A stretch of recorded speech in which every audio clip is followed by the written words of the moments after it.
Welcome to Monday Night Hospo Night. It's a new kind of Hospo Night, I would say. I am here with everyone that you can see in front of me. So I'm gonna forget some of your restaurants, and I'm kind of awkward about it. Hannah from Etta, Katie from Future Legato, Congress, which is my closest. Have I missed any? Not yet. Okay, Shannon from the Smith and Delis and Daughters, Jerry, Phonom, Biahoy, Anam, Angie, Apoca, Eleros. Did I miss anyone? I think you nailed it. Good, got it. All right, so that's everyone. I'm Sophia. I'm a food writer for those who don't know me, although I'm doing a lot more talking than writing at the moment. So the whole purpose of tonight, Raw Hospitality, is just because all the conversations that I have had with women in hospitality over the last 6 months and forever, in all honesty, are just so open and honest, and there's enough of it going on at the moment. And I think people can feel quite alone, whether that's because you're in hospitality, whether you love restaurants, whatever it is. So I reached out to these wonderful ladies, and they were all more than happy to speak very openly about what's going on at the moment. So to kick off, I think we should just have a chat about what lockdown 2.0 feels like for you guys, because I know the mood is significantly different to lockdown 1.0. So whoever has the loudest voice can start first. I think maybe it was in terms of implementing systems into the business. My dog, sorry. You getting delivery again? No, not tonight. I'm cooking. Anyway, sorry.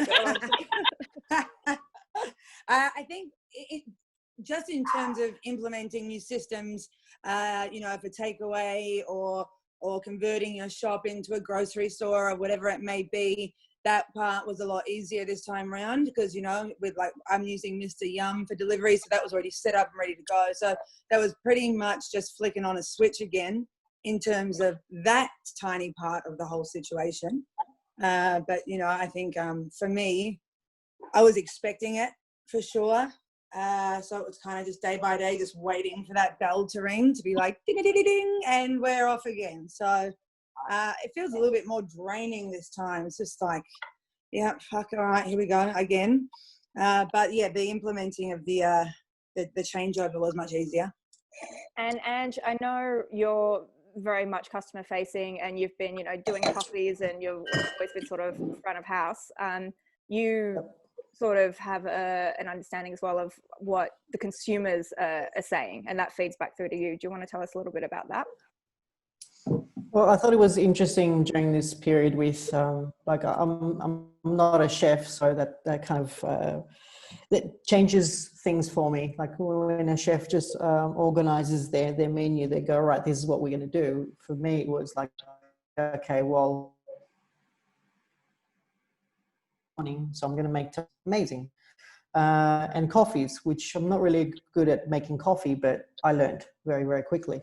But for me, it was the, that service side that we didn't have that connection to with takeaway. And I just realized that, this is my opportunity to find out what people are thinking and what people are feeling. And I've got a world of information now about, what they're going through. And, I was also speaking to people when you work, or, when are you going to be back in the city? And one guy was telling me about 4 months ago, we're not going to be in the city until December. So they were just giving me hints so I could predict what was going on. And, what do you want to eat tonight? So we would be able to, create something for them. But of course, that was like a minute amount of people coming through. We're just looking after the locals. But I thought it was interesting that, from a service point of view, that interaction was still happening. And I felt that was very valuable during that period. And it still is. And on the flip side of that, I mean, Jerry, you're out of this group, the one who has the restaurant smack bang in the middle of the CBD. And you've pretty much packed up shop and moved it out to Glen Waverley to your other venue. Do you want to discuss that a little bit? Do you think December is realistic? Look, we have, between our venues, we have different offerings. you know, Furnom's quick and service takeaway. It's something we do really, really well with.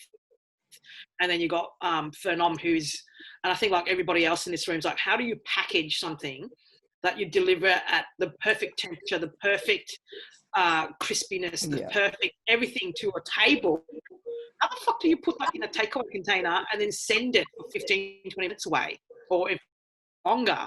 And then, you know, with everybody that's doing bags at the moment, you know, like vac packing and going, you finish at home, something we're considering. But I have two issues, you know, two moral issues. Is one is, how's my product going to travel, and how's the person at the other end going to finish it as easy as we make it. And the other one is all that plastic. No one in all of this is talking about all the waste we're having. No one is discussing how much plastic those vac packs are doing. I mean, we do takeaway at Fernom. We pride ourselves in doing packaging that is biodegradable, environmentally friendly. The only thing that we have that is not biodegradable currently at Fernom is our little sauce containers. We've changed our straws. We've changed everything. But in this whole lockdown of takeaway and how we survive and rushing around and doing all this takeaway, how do we environmentally look at this in another 6 months? Yeah, and the takeaway containers. I know that's something plastic bags. Katie feels really strongly about this as well. Yeah, and no one's really discussing at the moment. Everybody's just pumping things in bags. So we're looking at doing home meals where you in bags, but we're getting a bag big enough where we can section it off so we can have several different things in there. We're just using one bag essentially for one dish, and we're not having 5 different bags for one dish. I do talk about the environmental factor a little bit further on, because there's and one of the questions that I want to go into then is how do you balance sort of survival versus your moral, ethical rights? We'll leave that just for now because we've got a little bit to cover. Okay. But I know we're going to get super riled up about it, which I'm all for. But I think before we get there, I want to throw over to Hannah, because I know you've had a pretty major change this week at Etta, and I was hoping you could touch on that. Yeah, I mean, lockdown 2.0 is very different for us this time.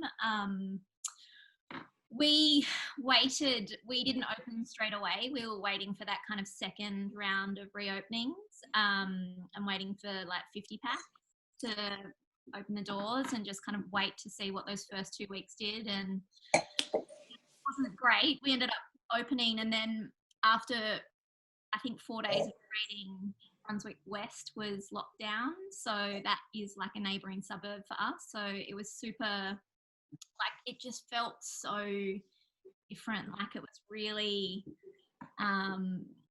really unstable. Like you'd walk down the street and like people across the road, and this is obviously before masks kind of like came into play. So it was just a really different vibe. And then after the kind of last, I had over being open, I had 2 staff who were close contact. So one day I had to close. Well, when I say they were close contacts, people in their households were close contacts. So even though they weren't deemed as close contacts, I was like, well, if they've got it, you've got it, and you're in my venue. So I had to make a decision then. And after the second close contact we had, I decided to close Etta and wait this period of time out, because it was just too much of like a yo-yo. The staff were feeling like super anxious. It was essentially in our house. And so that was a pretty hard call to make, but we made it, and now we're just kind of sitting back and watching it unfold. And when today happened and the announcements were made of like 500 and something. Yeah, over 500. Yeah, I think I didn't realise. No, and like 80% of transmission at the moment is workplace. And yes, it's not necessarily saying hospitality, but like ultimately my staff's health is like paramount for me, and I'm in a position to be able to do it. And when I say in a position, just like was saying to Angie before we started, like I'm back to square one. Like I've slogged my guts out for the last 3 years, and financially I'm opening a new restaurant again. So as soon as I get over that and put that to bed, you know, I need to have the energy to come back and rebuild, because that is what it's going to be on the other side of this. And I think that's a really interesting point as well, Hannah, because earlier in the week when we were talking about you going to close Etta, and you were sort of like, yeah, nah, I am, like it's definitely going to happen, but there was hesitation in your voice, and I said to you on the phone that for whatever reason, I think wrongly, it felt like there was almost a shame or a sense of failure in closing the door, which is such a toxic hospo thing. But do you think it's a new playing field now, in terms of there doesn't need to be guilt? You just have to do what's best for your business. Yeah. And I think, you know, for me in this time, I'm probably my harshest critic, like most of us are, who are sitting here, and that's probably what's driven us to be where we are today. But I just, like, you know, there are people who don't. I see myself as being a fortunate person to have that option to go, you know what, like I'm not scrapping to make ends meet. Like I don't have like my landlord. Oh my God, Gerald De Benedetto, if anyone has him in their restaurants, buy his dinner and send me the bill. Like he is just an absolute champ. How do you spell that? Called me on Saturday just to check in to see how I was going. That's like the 3rd time. He's like, how are you going, Hannah? Like just not even anything about rent. It's just, how are you traveling? Yeah, that's that amazing. definitely would make it a lot easier. I've got, well, one of my landlord at Smith and Daughters is an absolute angel. Without even asking, when the whole thing first started, he was just like, just forget about rent for a while.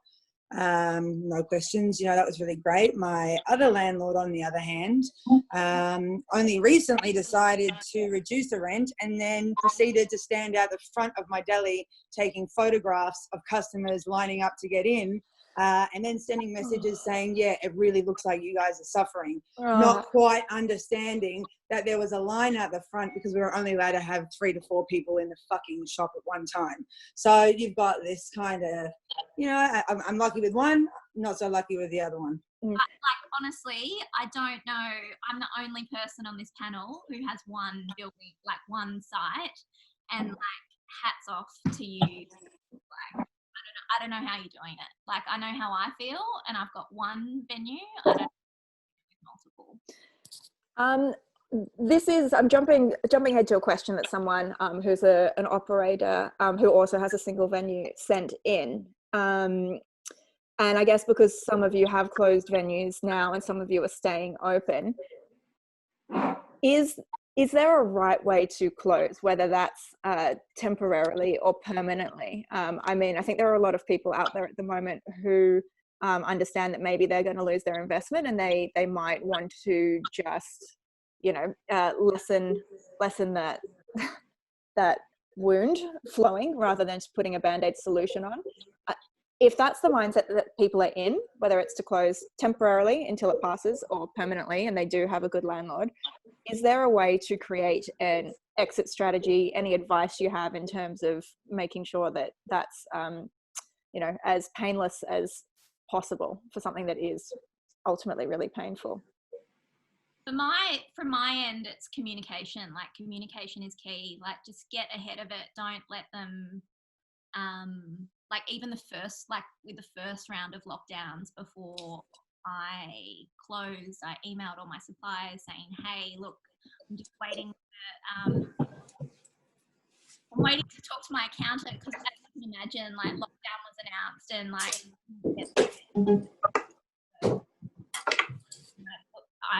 I'm here, I'm not going anywhere,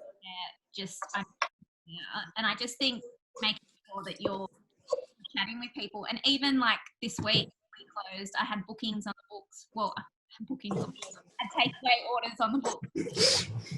And I just, wrote an email to them saying, hey, this is the situation. I've decided what's safe for my team at the moment is to do this. When you're going anywhere, we'll see you on the other side of this. And every single person was like, I totally understand. So, like, I think at the moment, communication is key. Does anyone want to add anything there before I move on to the next point? I initially, when the first announcement came out about closing down for the second time, my initial thing was, fuck it, I'm not reopening. The takeaway thing was bullshit. It's it's all well and good, but as we all sort of had a feeling, as the lockdown continued, that excess sort of, or just disposable cash started dwindling a little bit, and the novelty of supporting your favorite local restaurant every fucking night sort of started slowing down. And say you went from taking 10 grand on a Friday, you've gone to doing 1,200 if you're lucky, but you still sort of need a lot of staff on, because I was keeping my staff on as drivers. So, yeah. And because we wanted to try and get our food out to as many people as possible to make as much money, we needed quite a few of the staff on. But then with takeaway, you can't guarantee what's going to sell. So we're having a bit of food wastage as well. So the first time round, we trialed that. Second time round, I was like, we're not doing that again. And I think after, a few days of sort of like calming down a bit from being pissed off, I was like, you know what, actually, how about we just condense it to 2 days?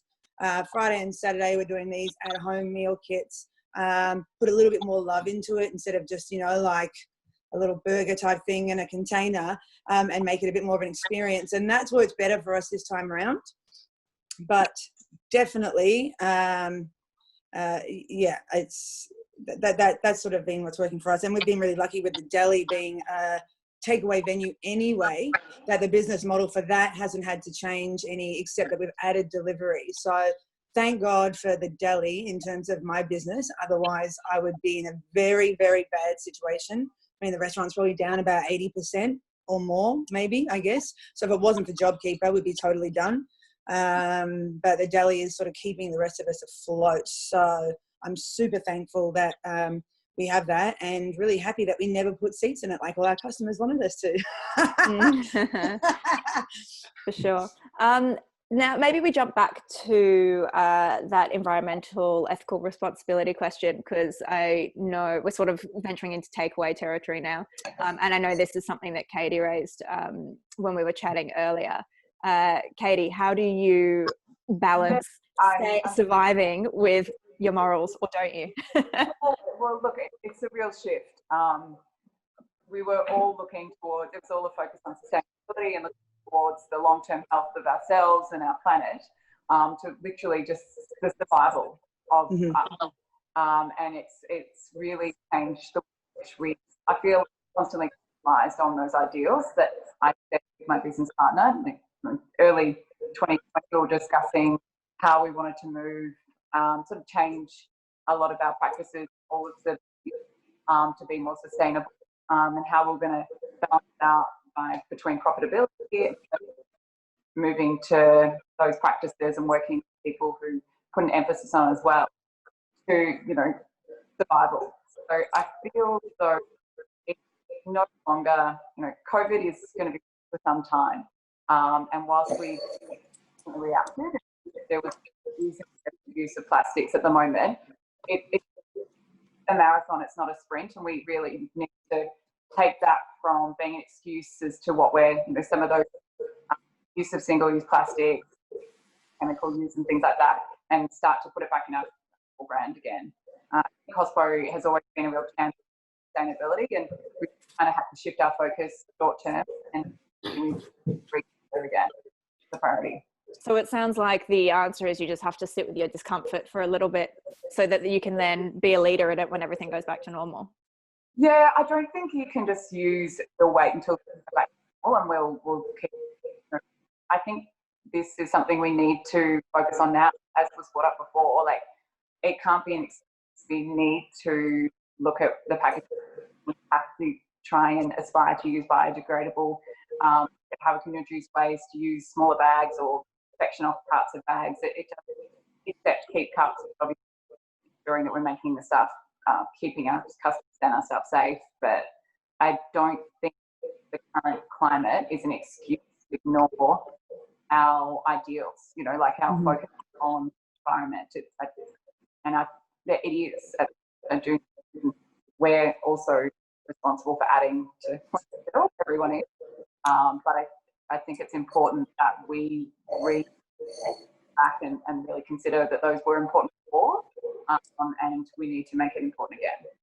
Yeah, and I guess we don't really know how long realistically all of this is going to last for. We might sort of be in and out of some form of lockdown for a little while. So if you keep waiting, you know. Yeah, exactly. Yeah, totally.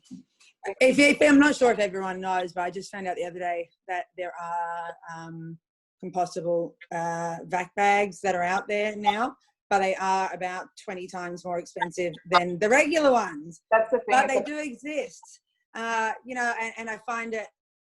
One of my little gripes, I guess I have too, and this is more from the consumer, is, you know, everyone's always, oh, is it organic? Is it this? Is it recyclable? Is it this? Sure, but you know, it's going to cost. This dinner's going to cost you an extra $10, or now because of the packaging, it's an extra $2 on top of it. Oh no, don't worry about it.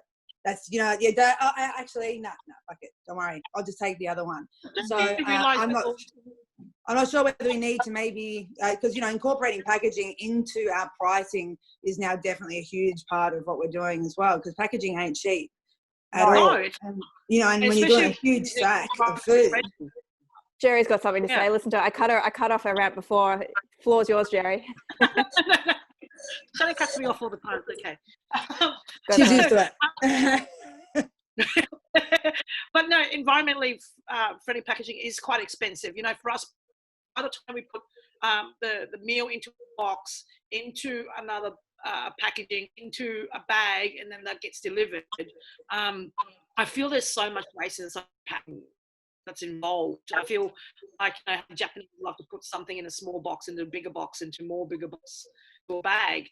There must be a better way that we can do this, and for a cost of pay for us as people delivering it, and for the consumer, because I know the most things I talk to my friends is that the cheaper places just use obviously plastic containers, and there's so much plastic containers out there, and a lot of people recycle and use them again, but they're there. They're one day gonna have to be taken out to the rubbish and then to be disposed of. So and Shannon's right, there are biodegradable bags at the moment, backpacks, but they're expensive, and not just that, very hard to come across, or very hard to get your hands on, especially at the moment when everybody is trying to find every piece of takeaway box or container or bag or anything to send their food out in.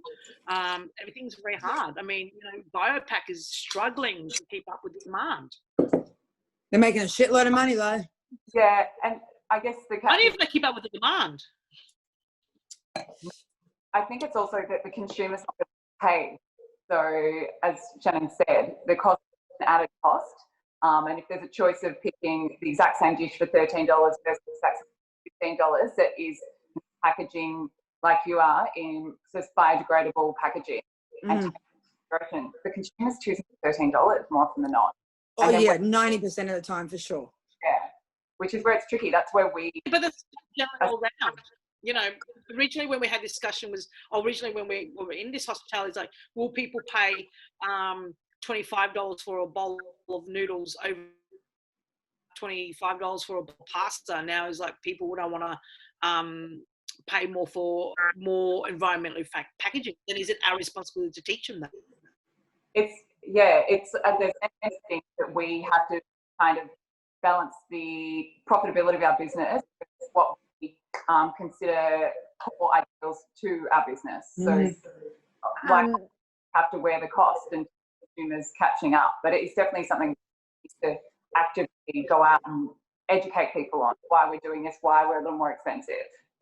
Playing devil's advocate, when we were on the phone earlier in the week, Angie, you said something that shocked and appalled me, was that you, in the back of your mind somewhere, you were considering having to actually lower your prices to try and get people to actually shop when, or, you know, buy restaurant food when times are tough, which to me, I mean, great in theory, but bonkers because it's already so fucking hard. I don't understand how that can work. Well, we're basically in a period right now where, you know, and I appreciate the conversation that's happening around packaging, but, you know, Uber Eats has existed now for like 3.5 years. So packaging it's happening, and bad packaging for the environment is happening. Back to the point about the cheaper prices. You know, the conversation that I was having with people is that they didn't have many money. It's very simple. Especially if, you know, I've got apartments around Carlton, and they were, a lot of people had either lost their job or were on JobKeeper or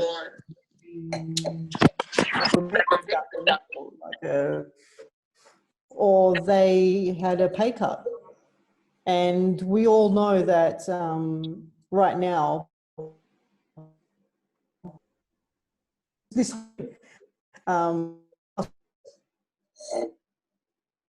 to $600 or $700 for your rent, for there's not much money left. And let's just say that you really, really love your breakfast. So you go to your local cafe and you spend your $25 to $30. You actually won't have that much money left to go to your local wine bar or your local restaurant and spend another, what, 50 bucks? So I guess the question is that the question isn't, is this great? And what can we do about the little things that are happening in our businesses? The question is, we all know that the business model is broken. What the fuck are we going to do about it?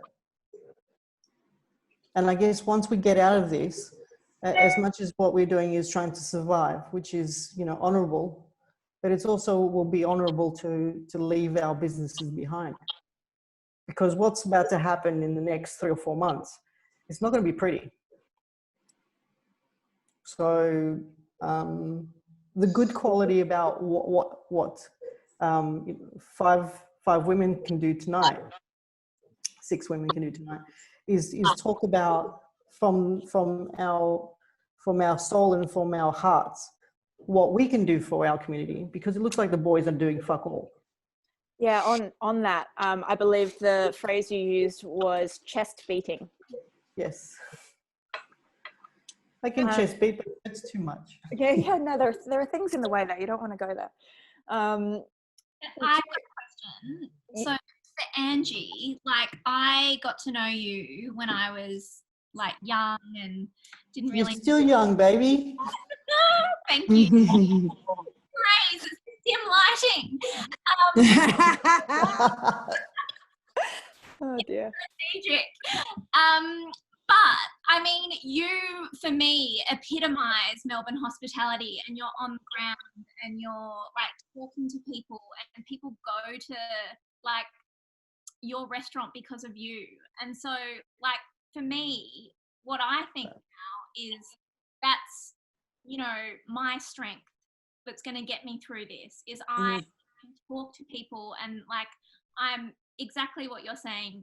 Some of your people don't have money, but can you channel ways for you to like pick your demographic or pick maybe tiers of what your demographic is, so you can cater for people to get you through this? Because that, like, for me, that is now my strategy, is who I am so lucky that I've got such an incredible following, like local following, that I don't want to be like, oh, I'm going to get through it, but they're and like, I feel that for you as well, and I feel it for really all of us sitting here. There's a bear in your room. Don't be scared. There's a bear in your room.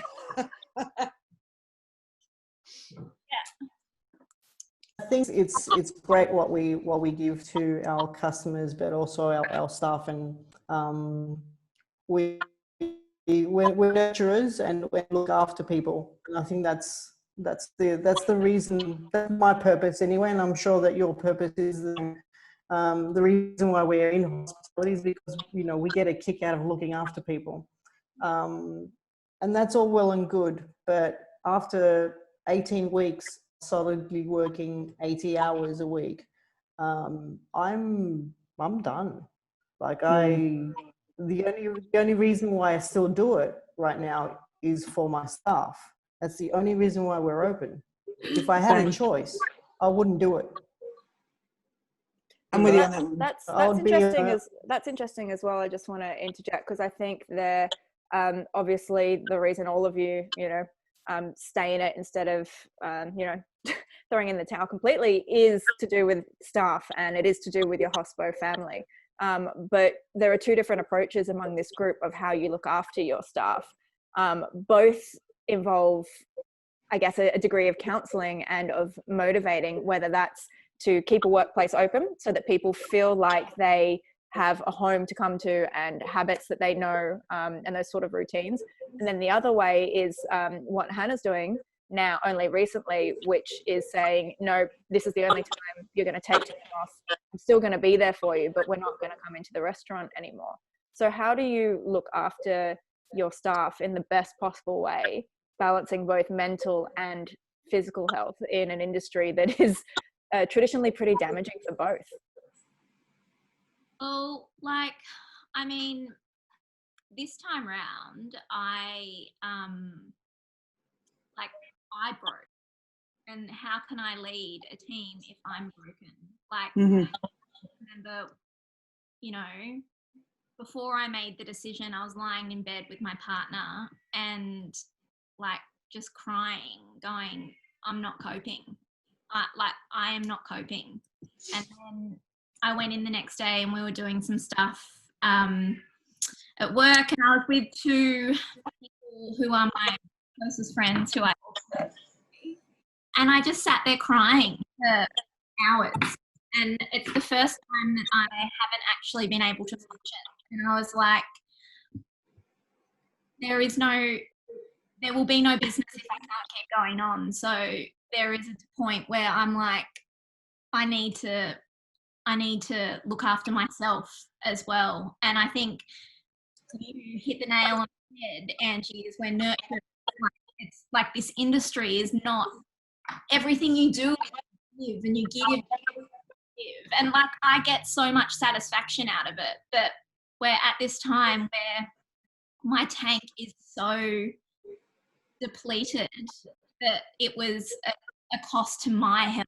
And so I don't see, like, not that we're not all hands-on in our business, but like I'm very hands-on. So if I'm not in there doing it, it's not the same because we're so little. And so, yes, it's for my team as well, anxious, like when numbers were going the way they were going. But like it was also for me to come out the other side, to be like, hey, I'm going to be here. I want to be here. Now more than ever, everybody around me has shown me that I have a place here, or Etta has a place here. So I need to like care for myself to come out of that. And that was one of the questions that I was going to get to later that was submitted, was hospitality is one of those professions where you give and you give and you give.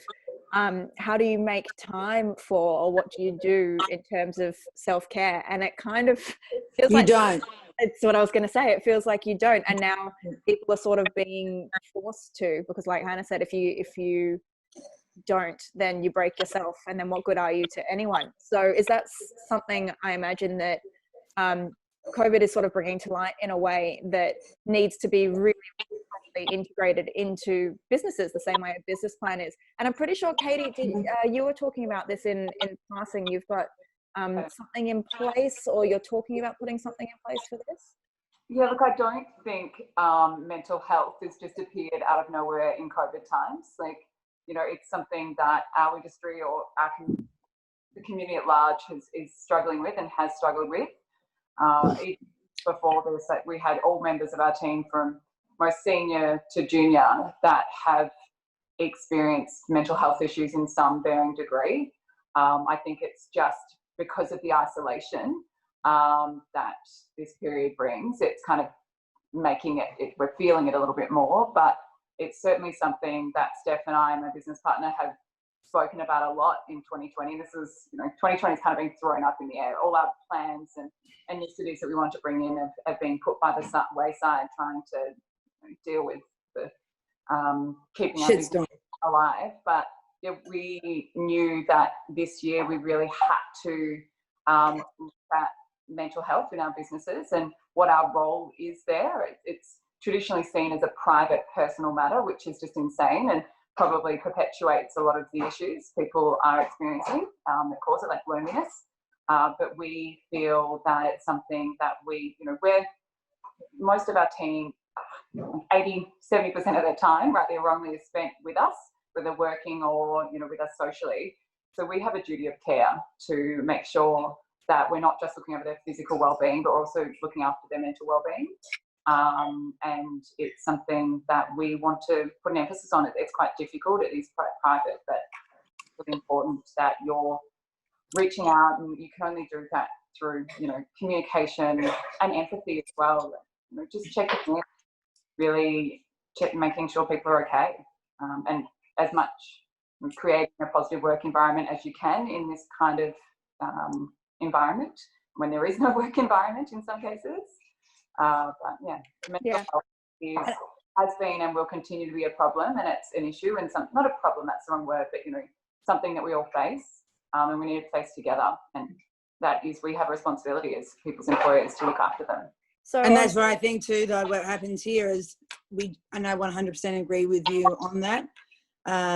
But I've always had this thing, it's like, as an owner, your mood and your face and your everything, when you walk into your business and your staff look at you at the beginning of the day, you set the tone for the way that day is going to run, right? And so if I walk in, I've got 40-something staff between the two shops, right? So if I come in a shit mood or depressed or whatever, that whole mood goes down. So there's that pressure as an owner of having to, you could be crying in the car on the way to work, and then I've got fucking spare mascara in the glove box where I have to redo, and then walk into the restaurant how's everyone going? We good? And I'm looking after 40 people and making sure they're happy.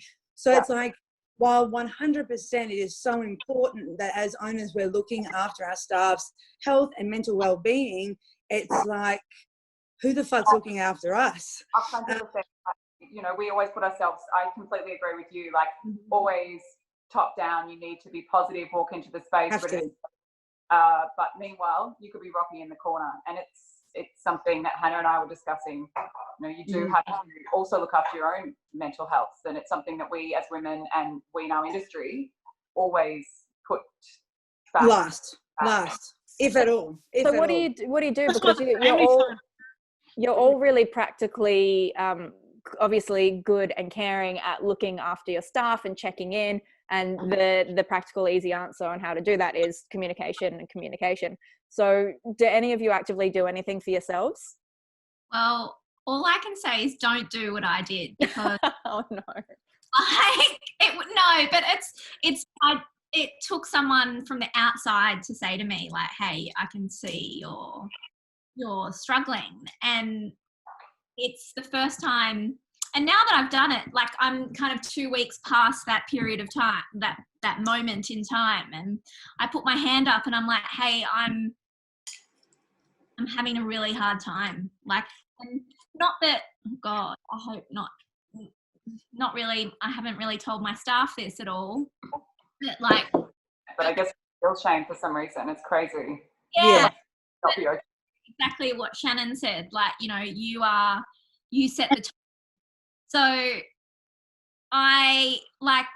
it was just that moment where I was like, oh, actually I'm having a really hard time. And now that I've done that, oh my God, what I have around me, even just saying it, I was like, I am not coping. This is fucked. I'm sorry. But this is the the worst thing that, you know, I don't want to say it's the worst thing I've gone through, but it's definitely Pretty fucking close. definitely Yeah. up there. And so it's kind of like, how can I, and like, it's all well and good to say it's just a business and blah, blah, blah. Like I've put my heart and soul into that place. Like, it's so much more than that for me. So when you watch it kind of teetering off, it's an emotional tie as well as like the financial pressure of everything that you're having to go through. And then also nursing everybody's, how everybody else is going and being concerned about what's happening in their life. Like, I've got someone with an autoimmune disease who works for me, who's anxious as, you know, she's so worried about being in public. There's just so many layers. And I think it's one of those things that there was no rule book for this. No, there wasn't, was there? There's definitely no rule book for this. No one in hospitality is supposed to, or any business, I would assume, to close for what, we're nearly at the 4 month or 3, 4, 5 month, you know, line. Not having a steady income, making the money that you rely on a Thursday, Friday, Saturday night to then, you know, bring you through the next couple of weeks. You know, we have huge amounts of people that rely on us. It's the thing. We're the first one in the firing line. We're the first ones to put our hands up. Any charity, anything. We are the first ones with our hands up, going, we will help, we will host a dinner, we will give away free time, we will give away free food, we will give all these things. And we're always the first one in the line. And now we need help. And I think the first time that we went into lockdown, there was more humanity, there was more community in it, where the sense that everybody came together in hospitality, be in your local community to support your local restaurants, support your small struggling restaurants. You know, I have restaurants in the city, so we got forgotten in the city. The city was absolutely, utterly forgotten. And the thing that we face in the city now is, if work from home doesn't lift, we're fucked. We're absolutely, utterly fucked in the city, because there's no one fucking in there. Every building is at 10 to 20% capacity. So imagine how much money we make to now making 10 to 20%. How the fuck do I pay anybody? How the fuck do I make my bills? And then I've got landlords that are huge fucking companies that don't give a shit about the little people like me, that are huge companies that own many multi-buildings across Australia and across the world, for me to go to them and go, can you give me a rental discount, please? A rental rebate, please? And they're laughing at me, going, fuck you. I still got to pay the bills. And then, so therefore I have to pay their bills. So the city's fucked. And if we continue to work from home, and if the order is, and companies are slowly realizing, and no one's discussing, or some of us are discussing this, is that when people are working from home, they're going to go, fuck, we can do this from home. We don't need a huge office space in the city anymore. You said it. So the likes of all the restaurants and all the QSRs in the city will go from making their 100% capacity. Now the office has decided that they only need the space of a 20% capacity, because they're still producing as much work. What does that the city mean? So that's the city, you know. And the first lockdown, the suburbs were more supportive of the local restaurants and the local dine-ins and all that. And we knew that from the first time that the first lockdown was open. You know, everybody was going back to their local, giving their money, they're spending money. They were drinking, they were ordering food. And then when we went into the second lockdown, no one gives a shit anymore. No one gives a shit. So because they expect us to survive through this again. So what? And then what happens in the third lockdown? Mark my words, this is not the fucking second one. There will be a 3.0. There will be a fucking 4.0 until we find a vaccine. There's a 4.0, a fucking 5.0, a fucking 6.0. What do I do then? I've sold my house. I've sold all my money. I've got nothing left. I'm fucking walking around with my son in a bicycle. What the fuck do we do then? And it's fucking, at this point that I'd really like to say that I I'm don't fucking want to get. riding around in a scooter with my son driving Yeah. around. What the fuck do we do then? Yeah. And takeaway is not the answer. Takeaway it's is not definitely the not the fucking answer. answer to fucking this, because making $500 to $1,000 a night is not fucking the answer. Closing for the next 12 months, 18 months, 20 months It's is not the not the answer. fucking answer. Do we have any answers? I'm on a rant. Food from fucking Sydney is not the fucking answer. 100%. I'd like to just say that I don't need advice from any exec chefs working for restaurant groups anymore. What I want to hear is advice and knowledge from owner operators. Do you know, like, I don't have any investors. I don't have anything. Like, every cent in my shops is my fucking money. I would fucking live in a box. Yeah, totally. You think I own 5 fucking venues, and you think that, oh wow, this amazing chef owning 5 fucking venues. I still have to look after my staff like you do. I gotta walk in with a smile every fucking day when I'm fucking sinking in the background. I gotta tell my wife that everything's okay. Sorry, hi, if you're listening, I love you, darling. My son, I fucking love to death, and you know, I potentially at the end of it will lose everything I currently have. Every thought my value of my business was valued before this. The millions of dollars that I thought it was valued at is now going to be about zero. It's going to be this, guys. It's fucking going to be this. Not only this, I will be bankrupt. I will be in liquidation. I'm fucked. We're fucked. So do we have any answers? Do we have any sort of maybes, or is it completely uncertain? No, the thing is, the first and foremost thing is, we got to follow the health instructions. Put a fucking mask on, you dickhead. Don't be a fucking dickhead. Space yourself. Get rid of this virus so that we can go back to normal or semi-normal. And the new semi-norm, sorry to break everybody's fucking hearts, is wearing a mask, social distancing, small amounts of numbers in the restaurants until we can get back to normal. Because we can fucking loop around this all day long about takeaway and stuff. Fucking $500 to $1,000 on Friday night, guys. Who's fucking paying bills?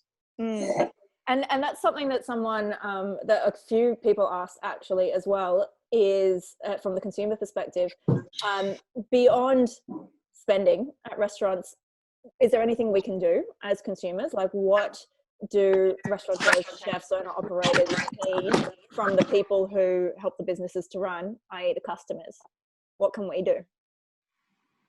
You can support us rotating all your favorite restaurants around, getting some takeaway from us. Mm-hmm. Because I know we all want to cook and we all need to cook, but you don't have to order $500 worth of food. You don't have to order $180 for 2. You can order a $50, $60 meal or $30 meal, which is what you'd probably go out and spend buying all those little things you're going to cook at home, and you can support your direct restaurant for that. And then going back into the other side, when we do come out of lockdown, come out and spend some money with us. You know, have a really good night. The first time came out of lockdown, everybody was really good. In Melbourne, everybody was really nice. They understood booking policies. They understood minimum spends. They understood all that. If you come out, you spend some money at the restaurants and look after the staff that are there, and don't be like demanding, and it'll make a huge difference for us. And understand that your time booking allotments is this first slot and second lot. And that's where we have to start. We have to start supporting our own local and supporting takeaway, which, I mean, as I said, does nothing for most of us, but it keeps us going. And the reality is, the bottom line is, we need to get rid of this virus. And to get rid of this virus, put a fucking mask on. Fucking don't go and stand on top of each other in a shopping centre and grab fucking shit.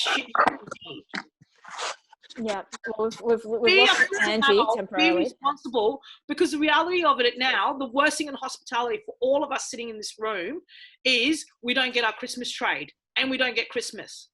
And as a hospitality person, as all these women sitting in this room with me, and we are finished planning winter now. We've finished planning this lockdown. We're planning when we come out of lockdown, what happens and how do we keep it safe into October, September, November, December. So there's obviously a lot going on, and it's like, it feels pretty dire. If we were to talk about what a utopian model of hospitality would look like forget everything, forget how much people are willing to spend, forget what the government does and doesn't do, forget the saturation, forget everything. How, moving forward, past COVID even, what would hospitality that works look like purely from an operator point of view? I'll go first and then you guys can jump in. I'm on a roll. Yeah. Go, Jerry, it's all yours. Jerry, go on, keep going. The thing is, Fernand works so well for me. So it's looking at how I do takeaway, and it now is teaching me how to do takeaway and delivery in a manner that will arrive to the customer as I want it in the restaurant. So that's opened something up for me for someone somewhere like Annam and Bihoe, right? So, and then the next part of it is for us to, we have to get rid of this fear. There's this huge fear that is around COVID. There's this huge fear that no one will go out. If it is unsafe, no one will go out. So you can tell me I can have 100 people in my restaurant capacity or 200 people in my restaurant. But if people are still scared of going out, it doesn't matter what you tell them. And the second lockdown was a fine example of that. The moment those numbers started increasing, everybody started dropping out of going out. You clearly haven't been to Northland lately, mate. I like my car. I don't want it stolen. I need to sell it. They are not scared at Northland. No fear. I need to sell my car. Shit. If anyone would like to buy Jerry's car, I'll give you her details afterwards. I have two. You're welcome to it. But that's what I mean. Consumer confidence is the most important thing in everything we do now, between coming back and resurrecting after 2.0 or 3.0, 4.0, fucking 20.0, whatever it is, right? We have to have consumer confidence. I think we've got that, Jerry. Just be quiet for a second, would you? So what I've sort of taken away from this, and this could change at any moment, like everything that's happening right now, but when we were allowed to open for 3 whole weeks, we changed our model to set menu, right? And that was a really interesting experiment, I guess you could call it, because it was only for 3 weeks, of a set price, fixed menu, and that increased our per head spend quite a lot. But not only to do that, it increased the customer's experience, because when it's so often you'll get a table come into your restaurant that no matter how hard you work them, they refuse to take your advice. They want to order what they want to order. You tell them it's not going to be enough. They say it's fine. They walk out fucking hungry. They get on Zomato. They say that they were starving and had to go drive through McDonald's because they didn't get enough food. This time round, when we reopened, and initially I didn't think of it as a long-term thing, but I definitely am now.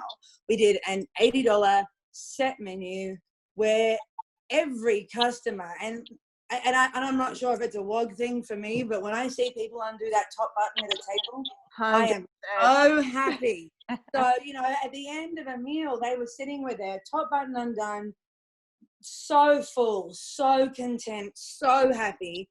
And that was a really amazing turning point for me, watching my customers, all of them coming up to pay at the end of the night, being like, I'm so full, so happy. That was one of the best meals I've ever had, because we curated their dining experience for them.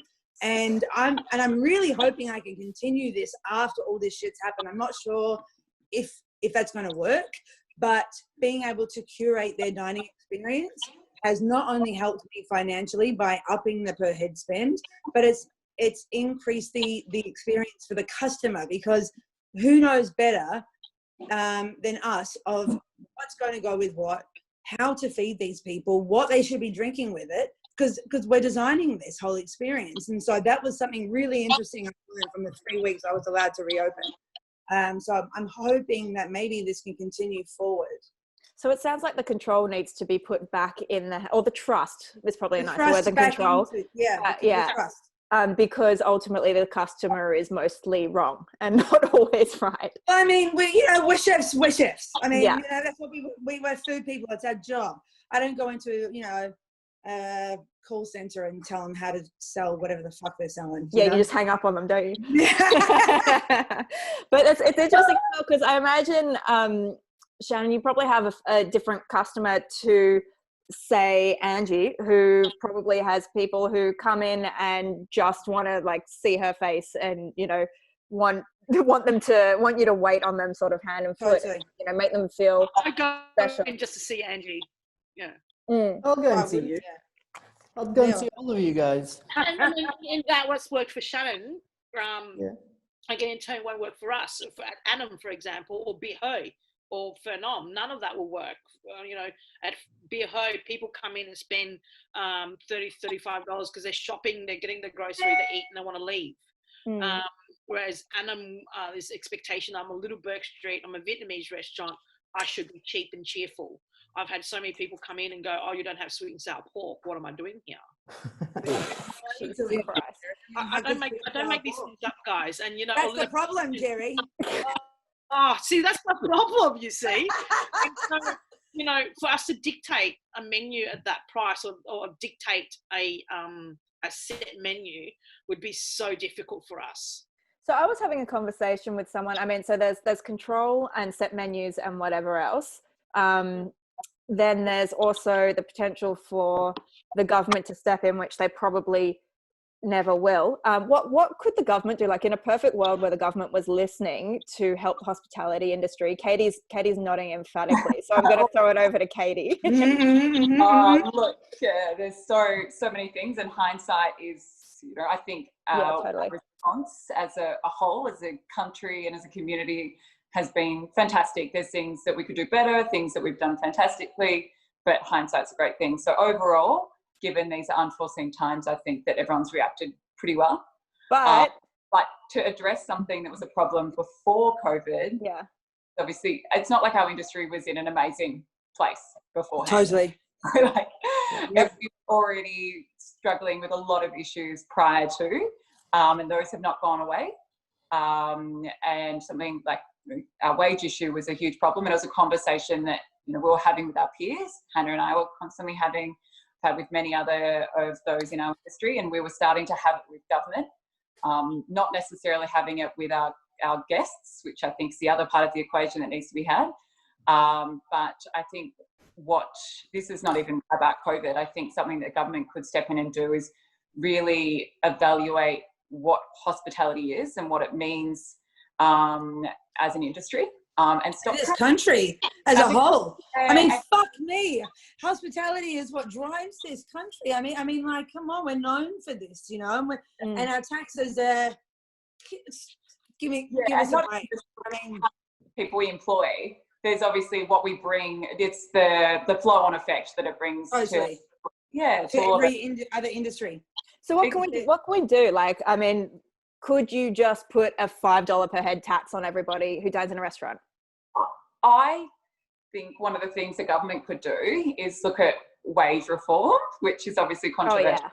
But I think that the award is written for a Monday to Friday 9 to 5, and it's written with great intent to look after the worker as it should. But the worker is not what is different to the Monday to Friday, you know, Friday 9 to 5. The people we employ or we work with have different needs, different hours, different focuses of why they're in hospitality.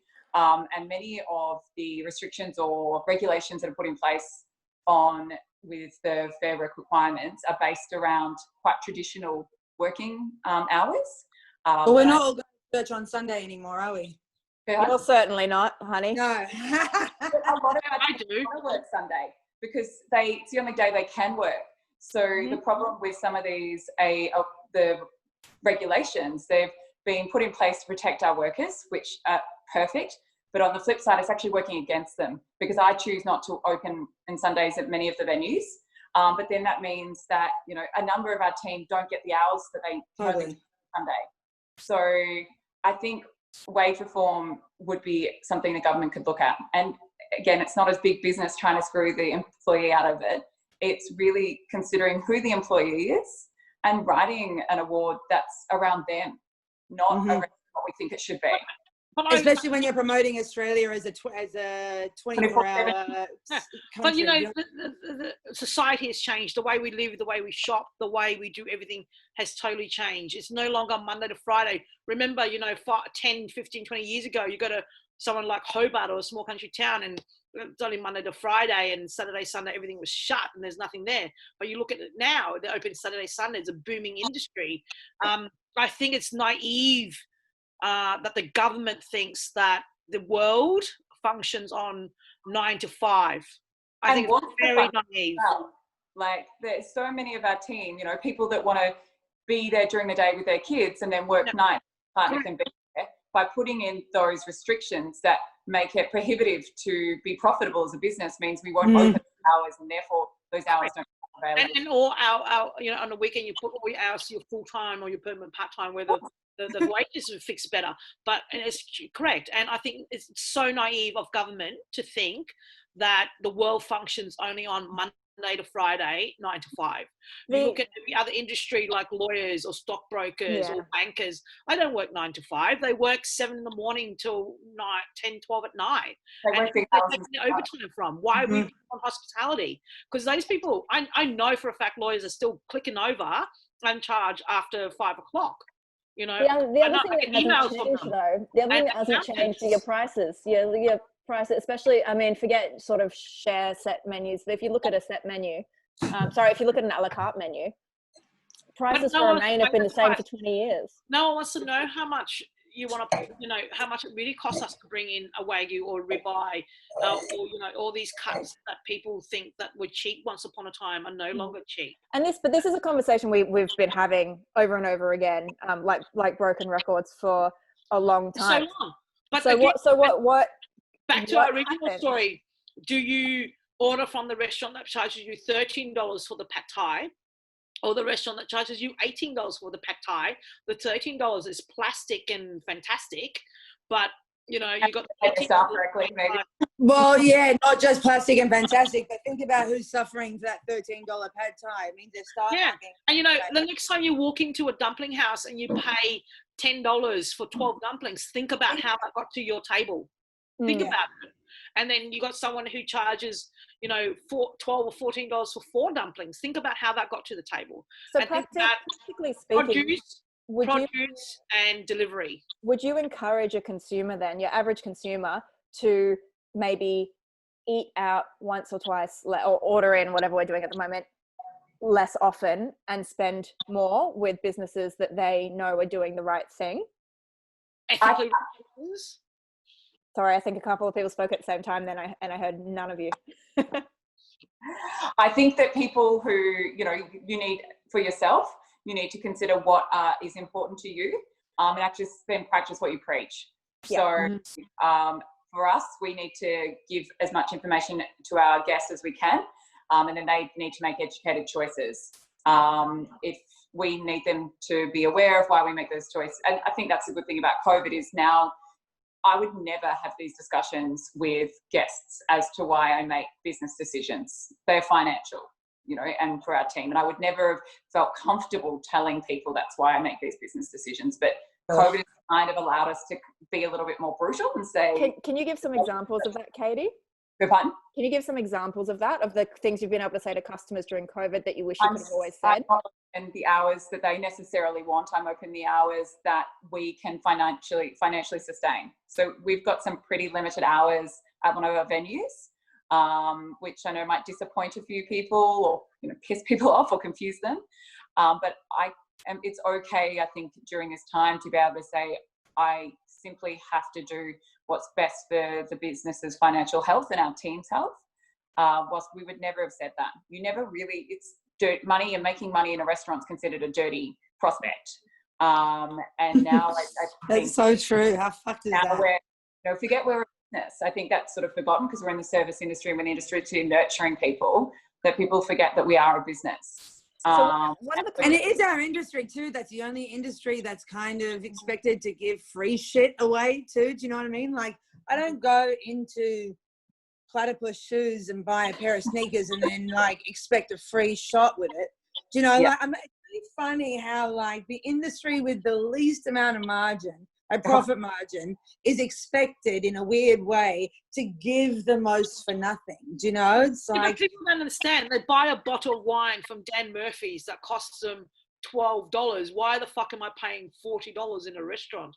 You know, they know, oh, now we're all, you know, they're very savvy shoppers and chefs or cooks, and they go buy a beef rib or a steak or whatever, and they go, oh, that only cost me that. Why should I pay this much for at a restaurant? Because they forget that the moment they walk through that door, Ange, and you know this, and I've loved Ange and her service from the moment I met her at the press club, is the moment you walk through that freaking door, you are made to feel like a god. To the moment you leave on your first date. I took my first date to the press club once. good move, smooth. Took care of me. I was fucking happy. You know, I met my general manager after going through the press club as well. So, you know, the Ange and the press club holds a lot of memories for me, because it was the moment I walked through the door, for the moment she greeted me at that door, to say hello to me, to remember my name that I booked at whatever time, sat me and had a conversation with me, and that has resonated in me for until this day, and that was over 20 years ago. And that's hospitality, right? That's like, that is That is the literal meaning of what we do. Correct. It's hospitality from the moment you walk through the door. Embodies that, and I feel that part of hospitality with all the slapdash bullshit of, you know, Mike said I could cook, so I should open a restaurant. So I opened this restaurant to going, my career, my life, my soul is this restaurant. Everything else is second to it. Everything else I do is second to the restaurant. It's different to, you know, Mike and Joe and Bob said that I should open a restaurant because Fuck Mike. Fuck Joe. Fuck Bob. Fuck Bob. Burger. So I've opened this burger joint and I've got some beers and stuff, like, you know. It's very different. It's totally different from the day that we go into any of our venues to go walk through the door and be treated the way we are, to, you know, the second rate sometimes hospitality service that we get. And I think that's what people get confused about. I don't think though that, you know, when we're talking about the government and the consumer, I don't think like an extra $5 chucked on for a consumer tax is the thing. I mean, if the general public knew how much our industry was taxed, they'd just shit themselves. Like the how much we are taxed is just beyond for an industry with such a low profit margin. I don't think it's the consumer's job to be paying extra to pay our tax bill. It's the government's job to understand how important our industry is to this country. We are famous for our food. We are famous for our hospitality. When you're talking about travel and all that to Australia, our industry brings in so much of that, yet we are fucked in the ass constantly by the government and these insane tax bills. You know, like I watch my bank account and it's building and I get so excited and I think, fuck yeah, we're doing really great. And then bam, and I am back to zero again every fucking quarter. Do you know what I mean? My back statement comes in for the quarter and it's $95,000. Like, it's insane. So what it's are not the consumer's job, I don't think. It's the government's job. Well, I'm interested to hear from all of you on this then, because I think communication is something that keeps coming up. What are the conversations that we need to be having both with each other in hospitality, but also with diners to sort of get that awareness out? Like what do we need to be talking about more regularly rather than just expecting people to pay a $5 tax or expecting the government to step in and change this? What conversations can we actually have more regularly to try and slowly and hopefully eventually quickly? Well, maybe the government talk to some industry people that aren't just the big dickers. Maybe get some non-big restaurant group owners involved. Yeah. Well, let's not get some billions of dollars behind them where it doesn't really fucking matter. Maybe talk to some of us. Maybe talk to some of the ones on the ground level, you know? Jerry, what were you about to say? No, sorry, she just took the words out of my mouth. Let's talk at ground level.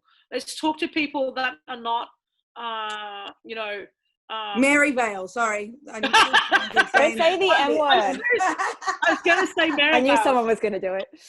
Yeah, but let's talk to someone like that. Let's talk to the 5 people sitting here. Let's talk to some of the smaller businesses and how we're expected to come out through all of this when the consumer only wants to pay $8 when really it costs us nearly $4 or $5 on the plate. So how do we do this? How do we do this between all the taxes we have to pay, all the babysitting we have to do, all the counselling we have to do to our staff? We get no counselling for ourselves. And we employ everybody across the board. And like what Kate was saying is like, someone who's studying Monday to Friday can only work Saturday to Sunday. Let's accommodate that. Why should we be punished and for employing people on a weekend? When everybody else wants to go and eat on a weekend. And 9 to 5. Who the fuck goes to a restaurant 9 to 5 except for lunch? Like, seriously. And they've taken the fucking tax deduction out of that. So who's fucking going now? So a few people are saying bring it back in the bring it back as well. And like fucking, after 10 o'clock, I'll go pay them extra. After 12 o'clock, I'll go pay them extra. You want to fucking come to dinner at 7:30, 8, 9 o'clock at night? Who the fuck do you think is going to cook your meal at that time? I tell you, there's nothing more disappointing than knowing that your dishy's earning more than you as a restaurant owner. I'll tell you that. And no offense to my dishies, I love it. Don't upset the dishies. Ange, I've got a question for you. So that's sort of, we've mentioned there briefly about the government, talking to some of the little guys / gals on the ground. What are the discussions that you would have with customers? If you had like everyone has ever walked into your restaurant or any of your restaurants right now, what would you say to them in terms of what they should know that they might not consider if they want this industry of hospitality, like the real meaning of hospitality, to continue to survive?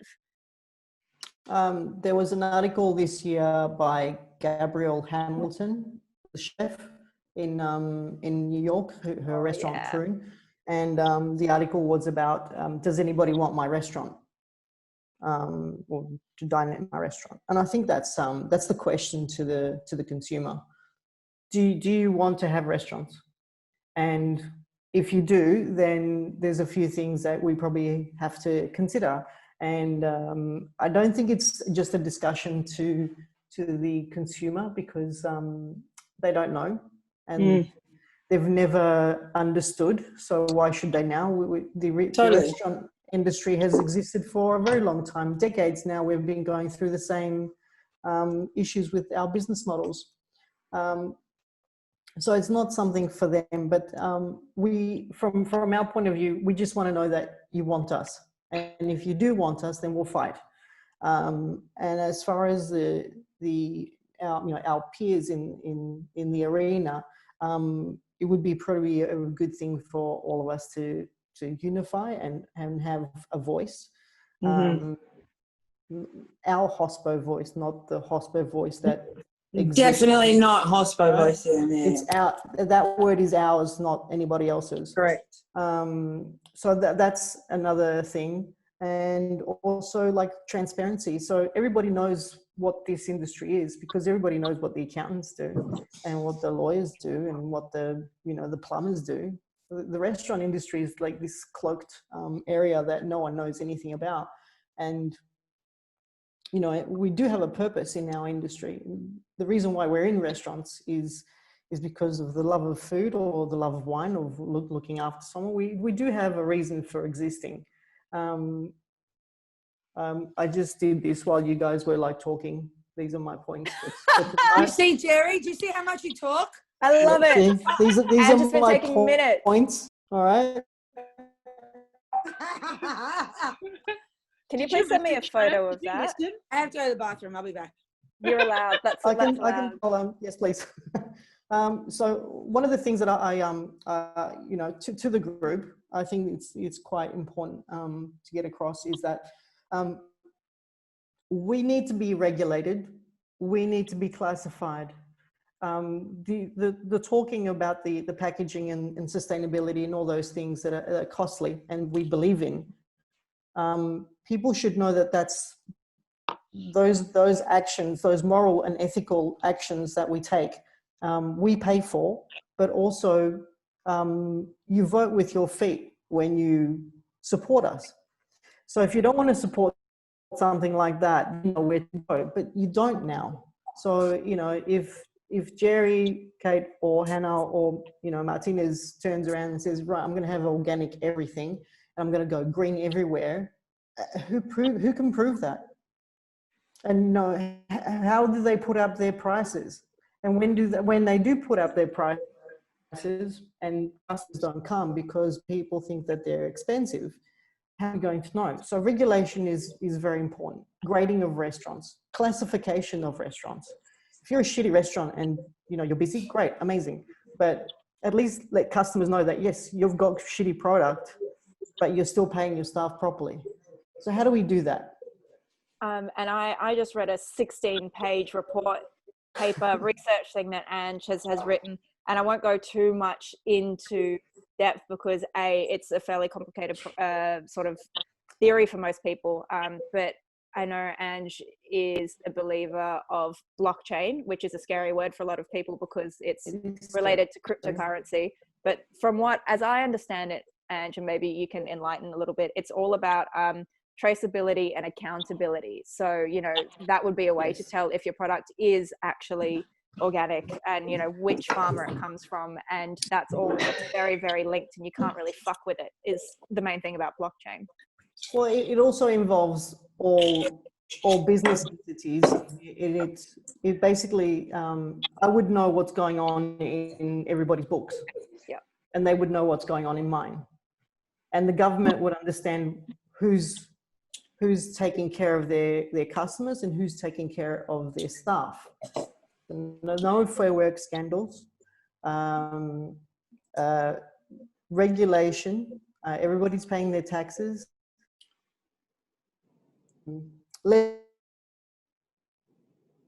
As well. So if we don't have a lot of restaurants and all the licenses have been given to people who know how to run a business because they've also gone through the regulation paperwork to have a restaurant, then perhaps we stand a chance.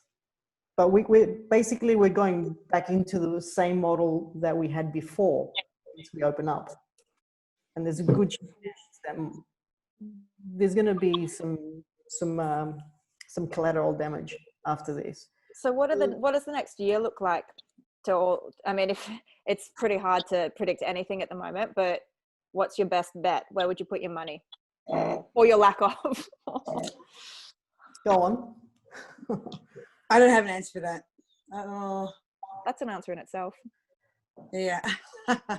I spent the first lockdown trying to pivot and make plans, and this one I kind of have spent just go with the flow. So I don't know what. Me too. Day by day is how I'm taking it at this point, because we were literally, you know, I've had my kitchen team at the round table, so to speak, and we were literally putting in plans, and then by the end of the fucking meeting, my phone would pop up with a news alert and a new rule came into place, and it's like, well, fuck, I guess we can't do any of that now. So we, you know, it's literally day by day now. So in 12 months, like, and you know, like in all these interviews that I'm sure all of us have been asked to, you know, to answer, what's the positives from COVID?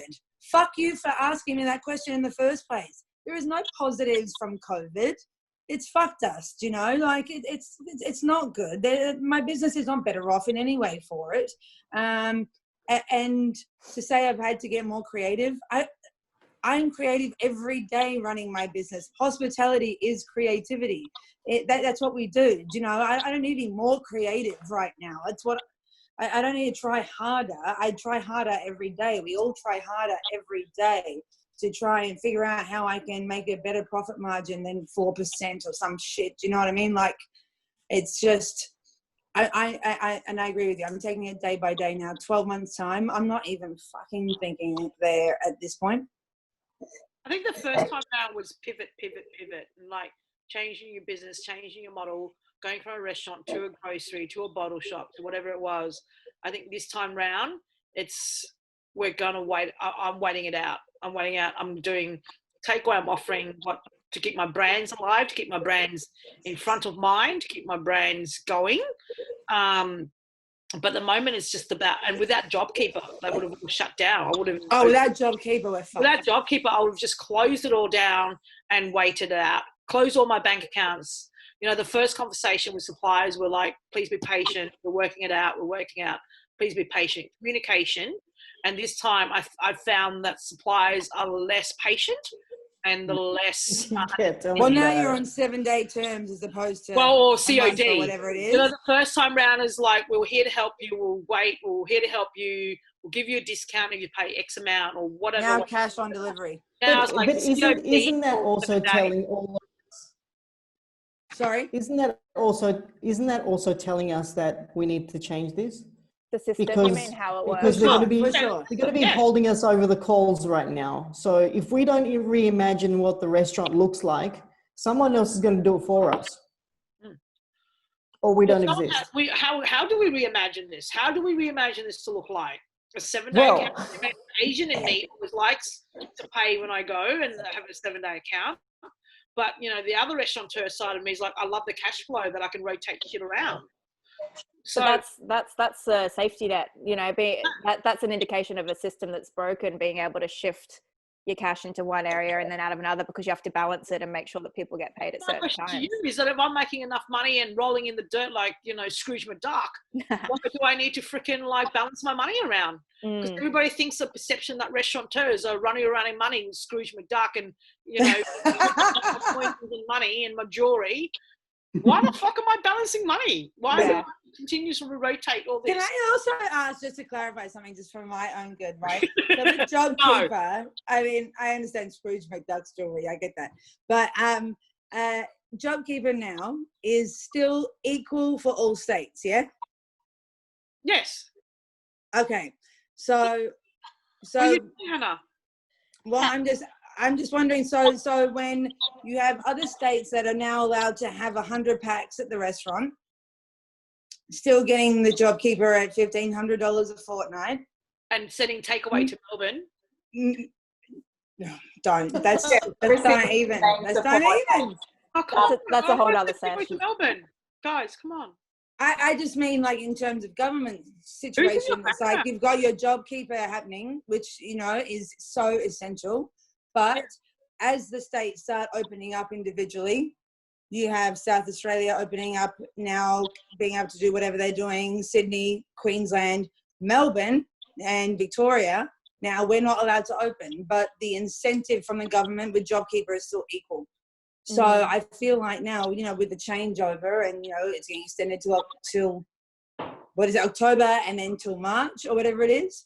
And the difference, it's like, I think that needs to be altered, because all the other states' earning capacity is far beyond what ours is right now. Yeah. Yeah. Far beyond. We're not allowed to fucking open. Well, no. So why is the entire country now, I think now we should be channeling into supporting the entire industry as a whole, as a country, not just a blanket thing, but like, we are now suffering more than the others at the moment. Hold on, wait. Someone's just commented, New South Wales drops down to $1,200 a fortnight after September. Yeah, that's the same. We all do, mate. Yeah, it's the same. So we all do. That's what I'm saying. It's just not New South Wales, dude. We all drop down to $1,200. Yeah, cool. But New South Wales can have 100 packs in a fucking restaurant and I can't have my door open. So that doesn't help me. Do you know what I mean? So I feel like there needs to be more regulation and understanding and movement in the way that those payments are being made. Like, well, So what we do is when for us to all open up, we don't. And you send a message to everybody saying, if things don't change for us, because we need assistance right now, and we close. Then we're not here. Every single restaurant for 2 weeks. Are you suggesting a restaurant strike? Right. I just did. Strike. You know what, girl? Yes. I like that idea. Strike. So this is money anyway. It doesn't fucking matter. 2 weeks. This is interesting though. This is really interesting, because one of the other things that was raised, and it was there was a gender divide when I was speaking to some of you earlier in the week, is the community versus every man, quite literally for himself, which seems to be interesting as well, which seems to be the shift from lockdown 1.0 to 2.0, is that a lot of people, whether it's because the survival instinct kicks in or whatever it is, have shifted away from hospitality as a community to, I need to not go down the drain and die. Yeah. Which is really interesting. So do you think would people get on board for a strike? I mean, I know you guys would, but other people, you know, some have invested, some have whatever. Strike. And I'm with you, babe. Strike. I will strike the fuck out of this state. I think I think our consumers would get it. I don't think the government would get it because they know that we'll just have to come back anyway. So is the alternative to a strike, and maybe this is illegal, I'm not sure, everyone putting up their prices at the same time? I'm so down for illegal activity. So You're being recorded. A few years back, they spent $800 million for Tourism Australia to bring the 50s best, and they wine and dine them all around Australia, and that they spent that money for tourism. Now, what is Australia well known as? Hold on, Melbourne. What is Melbourne well known for? Hospitality. Hi, Harry. Finally, someone good looking. Hi, Harry. Hey, mate. Hi. Harry, you're No, gonna but make money seriously, rich. You're gonna kiss. There you go. You say what hi. a legend. Who's that? Hi, Harry. I understand. So, Ange, you're saying that money would be better diverted less into publicity tourism and more into the industry's survival as a whole? As an R&D department, give us innovation, give us answers to our questions, give us an opportunity to survive, and give us that money so we can use it best, because we know how to feed people, we know how to look after people. They don't. Give us the opportunity to fucking speak, for fuck's sake. Do you know what I mean? Like, give us that opportunity at least. Like what you're saying is, you know, it's like, give us the opportunity to tell you how it is, to tell you really how it fucking is. Yeah. That'd be interesting. I wonder if there's anyone who's watching this at any point. I mean, in terms of 1, 2, 3 degrees of separation, what would you need practically? An audience with someone in Victorian, Australian. Put us in a room with fucking government. Put this group into a room. Put us in a fucking WWE style. Open my fucking flat table. Exactly. And, it's a death match, baby. Whoever comes out on top wins. On that note, we've been chatting for a while. I want to touch on some of people's questions, but before I do, is there anything you guys want to say that you haven't had the chance to yet? Okay, I have to say it. I have to. Here we go. To Maryvale, honestly. I understand that you've pulled it, but only because you fucking had to. The fact that you even thought that was appropriate is mind-blowing. And I can guarantee you, if there was a woman in charge within your company, that would never have been an option. So from all of Melbourne, fuck you. Anyone else? I back that sentiment. I can't even follow from that. And I back without another fuck you. This is the first time I haven't said fuck you in a very long time. Yeah, but I'm with the girls on this. Yeah, unbelievable. Yeah. That's only because fuck you've were been you taking thinking? notes, Angie. Otherwise you would have said it already. All right, I've got a few questions here, and anyone who's watching, if you want to send more questions into the Q&A, please do so now. There were quite a lot of young chefs, young aspiring restaurateurs, young people freaking the fuck out, for lack of a better word, basically wanting advice for people wanting to get into the industry now as chefs. They might be all trained up, they might be ready to go, and there aren't that many opportunities. Change your skill set right now. What was that, Angie? What your skill set? Adapt. Change it. Completely, 100% change it. Change it. Yeah. Change it. Change it. away from hospitality? Yeah, I think so. Like if I was entering right now, I would be saying, right, I have skills with either food or I've got great soft skills. How can I pivot and go into something else that could be useful? Because right now you are looking at a shrinking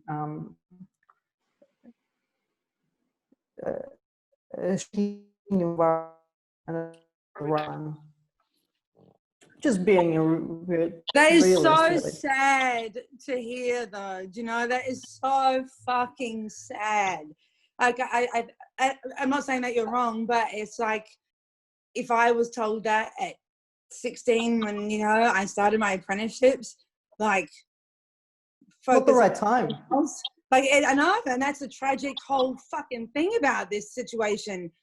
And that is so sad. I mean, food, the thing with food with me was that what I loved about it the most was that no matter what, with my skill set, I could get a job anytime, anywhere in the world because of what I do. It might not have been the coolest job or the most glamorous job, but I would never have been out of work because I was a cook, right? And everyone always needs a cook. So I loved the fact that I had that safety net in this weird way, that I always had a job. It could have been a shit job, but I always had a job.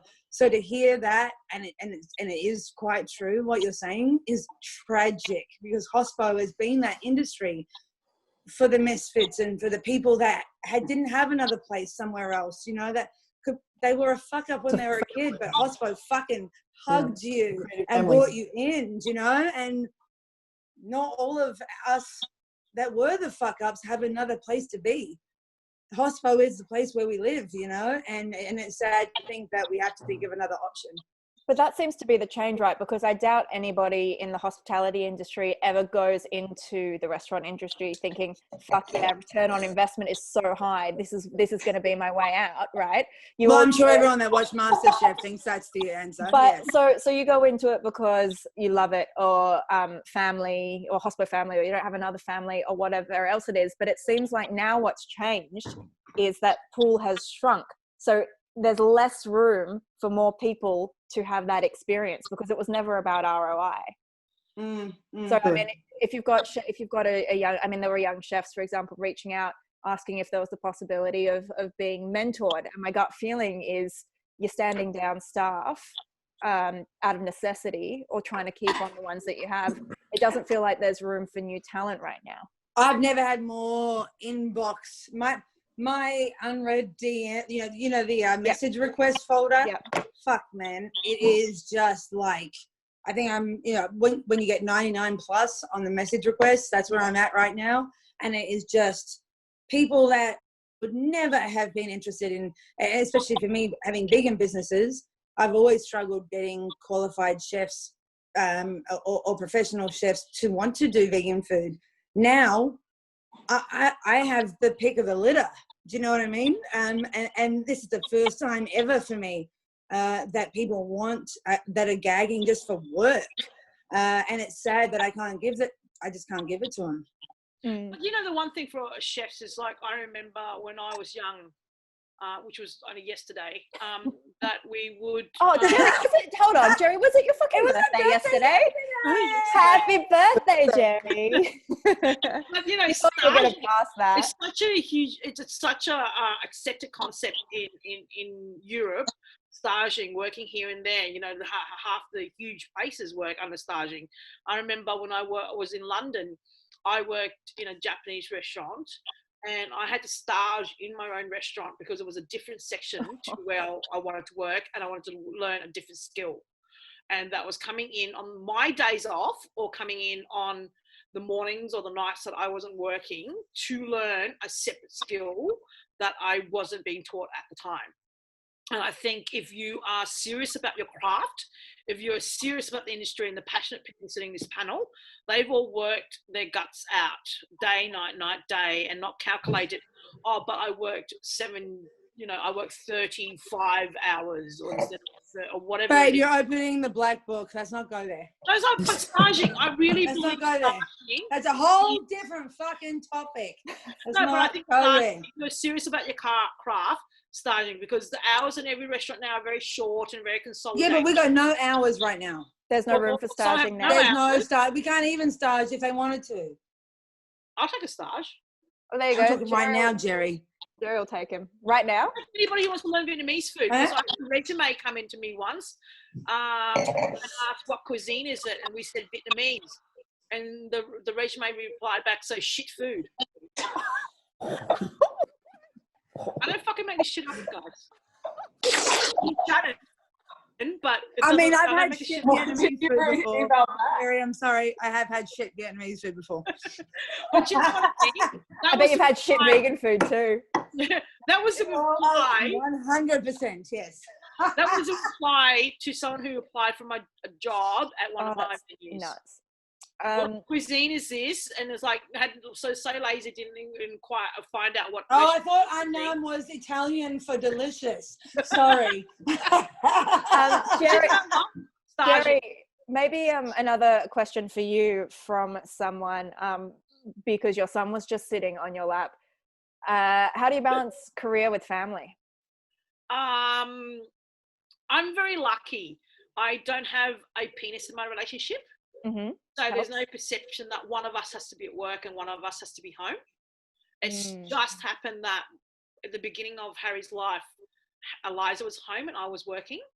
And it's now got to the point where, and this is the positive, I guess, I look at this lockdown, is that my wife is doing work at Phenom for me while I stay home and look after Harry, because the staff have got the other venues under control. And that's how I do it. And there's a very gentle but forceful reminder from my wife that there is life beyond my restaurants. And Harry made that. Harry, without my wife and Harry going, that's it, when he cracks his shits when he doesn't see me. Like, he's cracking shits now because I'm sitting in here. And you're toilet training. And we're toilet training. Toilet training Harry, just to clarify. And so Harry and I are taking the shit in the other room. because I want him to pee in the toilet and he wants to pee on the floor. So, but that's how I do it. It's my wife that makes a huge difference. I don't have a penis in my relationship, so I don't have to go by any. I'm a female. Well, you have to buy it, but yeah. Well, you know, I don't have a sense of the family, so I don't have a person that tells me I have to be at home with my child, or I have to work. Like, we're very open, and we negotiate at what period and what peak. Does she go to work? Do I stay home? And that kind of stuff. Yeah. So, and I mean, it makes a huge difference. Penises or otherwise, it still sounds like communication. I mean, it sounds like a cop out and an easy answer, but I think communication is the thing that's come up in this conversation, whether it's with staff or partners or whoever, suppliers, again and again and again. And I think people probably in hospitality are used to putting up a front, whether that's with loved ones or customers or, I don't know, landlords or whatever. And that's one thing that women are especially Tell who the waiters are. What was that, Ange? You can tell who the waiters are. Totally. Bit of a rough question, but can you put your business on the market right now? Fuck off. That's what I thought your answer would be. Next question then is, how do you minimize loss then if it's unavoidable? Close down like what Hannah's done and just write it out. Yeah. The only reason why we're still awake is because all the numbers still work out with and jobs and as everything. well. Yeah, otherwise I'd do what Hannah does, just close. Yeah. Get the staff JobKeeper and close and just have meetings and hang out. Like, I don't know. It's just. But we're using this time to get the annual leave, any built up annual leave. We're using the JobKeeper time to sort of chip away at that for our staff, you know, because there's not enough hours to give to everyone. So rather than drop anyone, everyone's on annual leave right now, and JobKeeper is helping us with that. But that's all we've got. Yeah, I'm looking through the questions now. There was someone a little while ago who was asking about BYO glass containers for takeaway, which is just a no. The same way you can't bring a coffee cup, I would say. It's just a health thing. So that's not the restaurant. That's them trying to do the right thing. Nip that one in the butt. People are asking repeatedly right now, is there anything we as the people listening and watching can do? And people who wrote in to help. One single step of action as someone who is on my side, which would be the consumer facing side. What's the one practical thing that you would suggest or request people do to help? Maybe let's talk about the after effects of this instead of right now. Because this is only temporary, fingers crossed. Moving forward from this, let's remember the struggle. Let's remember what this industry did to keep on keeping on to provide a service. So when we come out of this, let's remember that when you complain that a croquette costs $5, understand that fucking thing took 2 days to make. So, coming out of this, let's be a little bit more forgiving to restaurants. Let's be a little less cunty in terms of your fucking instant online reviews. You dropped the C-bomb. I was going to do that. Sorry? You dropped the C-bomb. I was going to do that, but go. You go on. I put a Y on the end of it, so it's still not officially the word. Oh, okay, cool. Yeah. Is it a rule if you have one, you can use it? Well, is it a rule? That's my rule. Okay, yes! good, I like it. Yeah, I think it's moving forward. I really like to think of COVID as a temporary thing to the long-term situation. And so right now, me saying to you, order my Smith at home dinner once a week. That's cool for now, but moving forward. So what is that? Is that lobbying the government like we were talking about? Is that having 100% is the government talking to us, not just getting Hemsworth, like the Hems and the fucking... Hemsworth is fine. I'm okay with Hemsworth. Hemsworth is very fun. Don't just get the big restaurant groups to fucking talk to you about a solution. Get a broader group of hospitality or industry people together to explain to you exactly what's going on, how it affects us, and that is, and how we can move forward from that. So I don't think thinking about a COVID solution is the solution. I'm thinking about a future solution to this. Because even before COVID, we were borderline always. Do you know what I mean? Like, to think at nearly 40 and you're still doing 100+ hours for fuck all, like, that's how you know how much we love this, when we're still doing this dumb shit. Like, no one else is doing it. Like, no one else would do this. We love this. So I'm thinking about a forward solution here. Like, COVID is temporary. Hospitality is forever. I think coming to the other side of this, when we are allowed to open up, that shift in attitude in terms of, like, if we're only people in our restaurant at one time, like, come out on a Tuesday night, come out on a Monday night, like, yeah, not just Friday, Saturday, yeah. And don't be like, oh, sorry, I don't have 7:30 available. But do you know what? I've got 8 o'clock available because I can reset. I can take 6 o'clock. Like, yeah, is there a medical condition for only being able to eat at 7:30? Do you think that's a medical condition? Haven't you noticed that everybody's right? early now? What was that, Ange? Everybody has been dining a lot earlier now. yeah. How good 6 p.m. dinner? Winter. Because it's winter. Yeah. Well, So maybe, I mean, say we reopen. Oh my god, You got a bear there. So we reopen in 3 months, 6 months, whatever. What's sort of practical? I mean, someone's asked, what does a restaurant look like in 5 years? I think that's a really hard question, and I'd say the gap between fine and not fine dining probably stretches a lot more.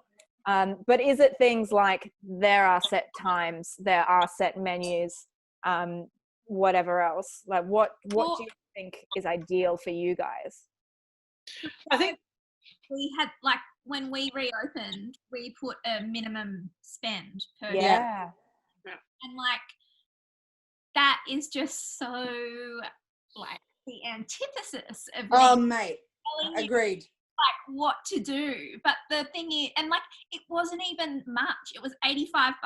Yeah, totally. Like we were aiming for $100 a head for the limited numbers we could do, which would, you know, cover the cost of my staff, because we're living in a false economy at the moment with jobs like that.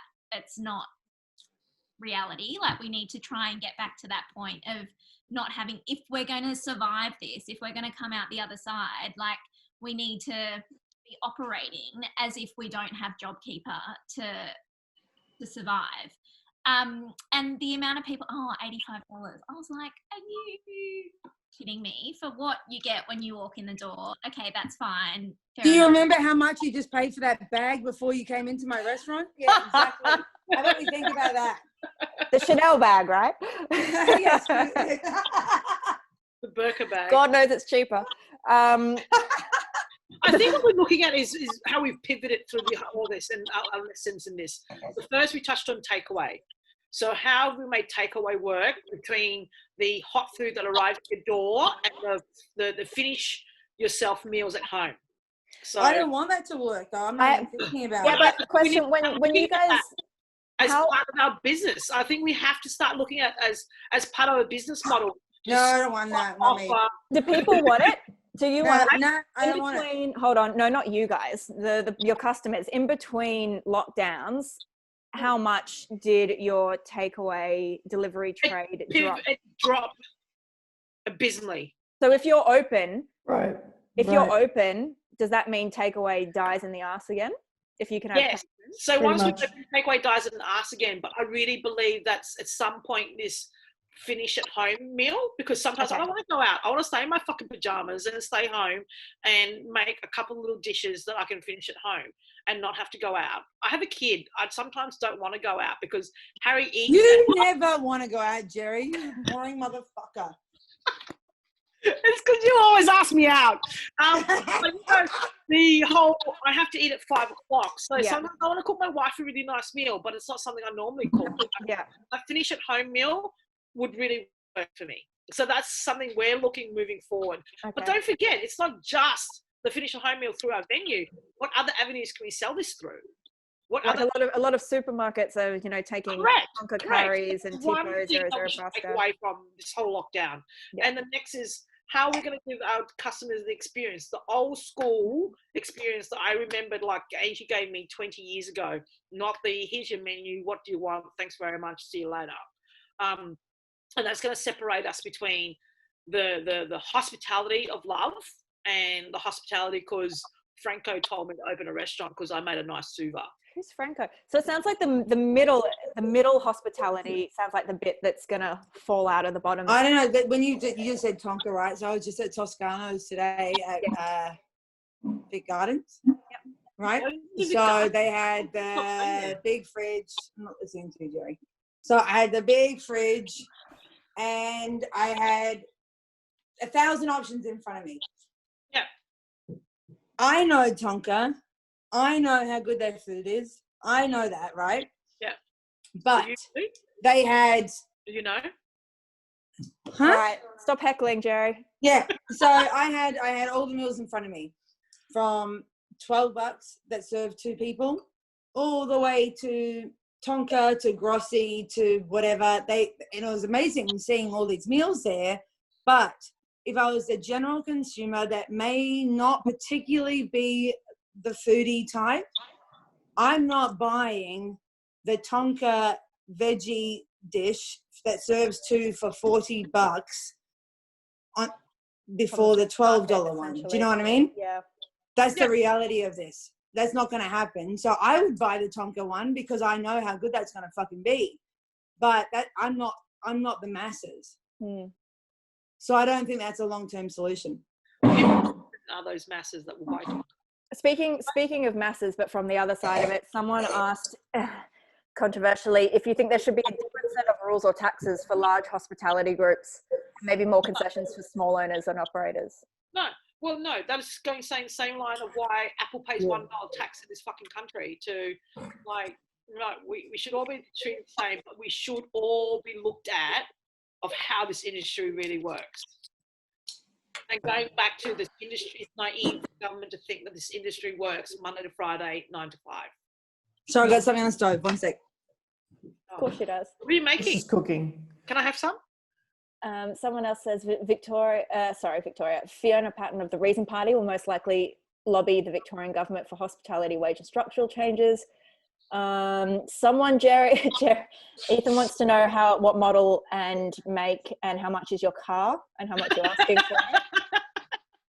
Someone else said to me earlier, Katie, would you consider just doing a pig's head sanger pop-up for Congress? We have considered that, yes. Oh, there you go. Do you want to do a vegan pig's head sandwich? Because I've got vegan Definitely. pig's head Definitely. sorted. So maybe we could join teams. Yeah. Okay, I think that's one of the best things that's come out of this is that collaboration and that sort of. babe, I got you. Let's do that. Okay. Vegan, Alright. non-vegan. I better tell Jack, our head chef, just if you want. He'll be fine. Don't worry about it. He'll be fine.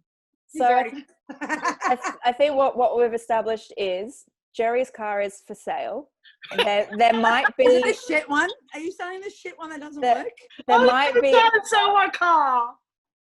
I feel like you're all at your wit's end, so I'm going to wrap this up. Let's just say I'm renting my younger brother's house right now. Okay. His family he hopefully looks after his family. All right, I think that's the end of the questions, unless everyone's just said yes, please. Pig's head pop up everywhere.